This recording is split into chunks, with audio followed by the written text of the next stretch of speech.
মৰমৰ ছাত্ৰ-ছাত্ৰীসকল, আজি নৱম শ্ৰেণীৰ যুঁজ নামৰ পাঠটিৰ দুটিমান প্ৰশ্ন আলোচনা কৰিবলৈ লৈছোঁ। তোমালোকে চাই লোৱা। ১ নম্বৰ ক প্ৰশ্নটি আছে, কাৰ বেগৰ পৰা টকা চুৰ হৈছিল? উত্তৰ, প্ৰশান্তৰ বেগৰ পৰা টকা চুৰ হৈছিল।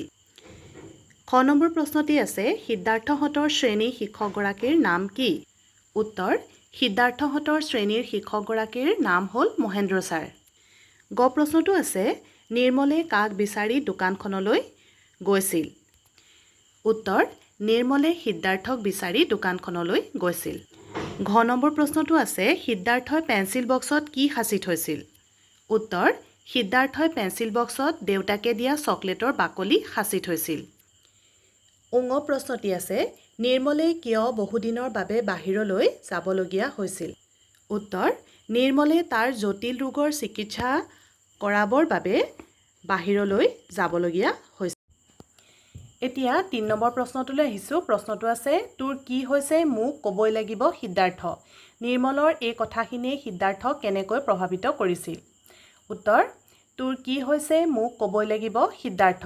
এই কথাষাৰ নিৰ্মলে সিদ্ধাৰ্থক কৈছিল।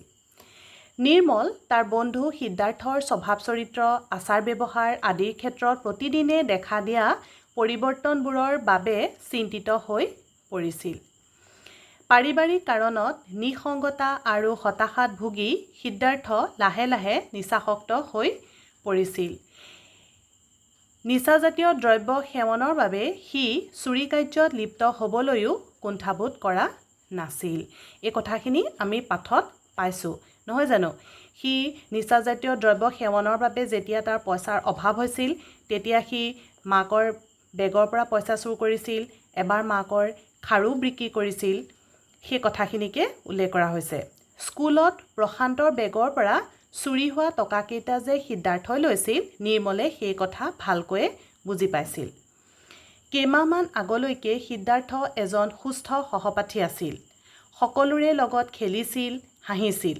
কিন্তু কেইদিনমানৰ ভিতৰতে সিদ্ধাৰ্থৰ জীৱনলৈ বহুতো পৰিৱৰ্তন অহা যেন নিৰ্মলৰ অনুভৱ হৈছিল। সি যেন গহীন, খিংখিঙীয়া আৰু বেপৰোৱা হৈ পৰিবলৈ ধৰিছিল। গৃহকাৰ্য নকৰে, স্কুল ক্ষতি কৰে আৰু শ্ৰেণীকোঠাৰ শেষৰ ফালে বন্ধুসকলৰ পৰা আঁতৰি বহে। ইয়াৰোপৰি এখন বিশেষ পাণ দোকানত সিদ্ধাৰ্থক প্ৰায়ে দেখা পোৱা কথাটোৱে নিৰ্মলৰ মনত ভিন্ন প্ৰশ্নৰ সৃষ্টি কৰিছিল। যাৰ বাবে নিৰ্মলে সেই পাণ দোকানখনত উপস্থিত হৈ সিদ্ধাৰ্থক বিচাৰি অহা কথাটো দোকানীজনৰ আগত ব্যক্ত কৰিলে। সেই দোকানখনত সিদ্ধাৰ্থক লগ পাই নিৰ্মলে তাক মাতি আনি বহুতো কথা সুধিবলগীয়া আছে বুলি কৈছিল। নিৰ্মলে কোনো পাতনি নেমেলাকৈ সিদ্ধাৰ্থক প্ৰশান্তৰ পৰা টকা কিয় চুৰি কৰিলি বুলি প্ৰশ্ন কৰিলে। তাৰ প্ৰশ্নৰ উত্তৰত সিদ্ধাৰ্থই নিৰ্মলৰ চকুৰ ফালে নোচোৱাকৈ মূৰ তল কৰি সি পইচা চুৰ কৰা নাই বুলি কৈ একেবাৰে নিষ্প্ৰভ হৈ পৰিছিল। নিৰ্মলে সিদ্ধাৰ্থৰ বিষয়ে কিবা বুজি পোৱাৰ আগতেই চকুৰ আগেৰে পাৰ হৈ যোৱা চিটিবাছৰ পাওদানিত ওলমি সিদ্ধাৰ্থ গুচি গৈছিল।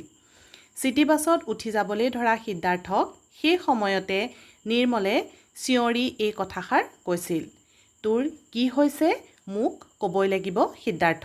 নিৰ্মলৰ এই কথাষাৰত আপোনত্বৰ ভাৱ বিৰিঙি উঠিছিল, যাৰ বাবে এই কথাষাৰ তাৰ কাণত শান্তিৰ সংগীতৰ দৰে বাৰে বাৰে বাজি উঠি তাক বাৰুকৈ প্ৰভাৱিত কৰিছিল। ছাত্ৰ-ছাত্ৰীসকল, ৩ নম্বৰ প্ৰশ্নৰ উত্তৰটো মই এনেদৰে লিখি দিছোঁ। তোমালোকে পঢ়ি চাবা, পঢ়ি নিজৰ মতে লিখিবলৈ চেষ্টা কৰিবা। যদি ভিডিঅ'টো ভাল লাগিল তেনেহ'লে লাইক আৰু ছাবস্ক্ৰাইব কৰি দিবা। আজিলৈ আহিলোঁ, ধন্যবাদ।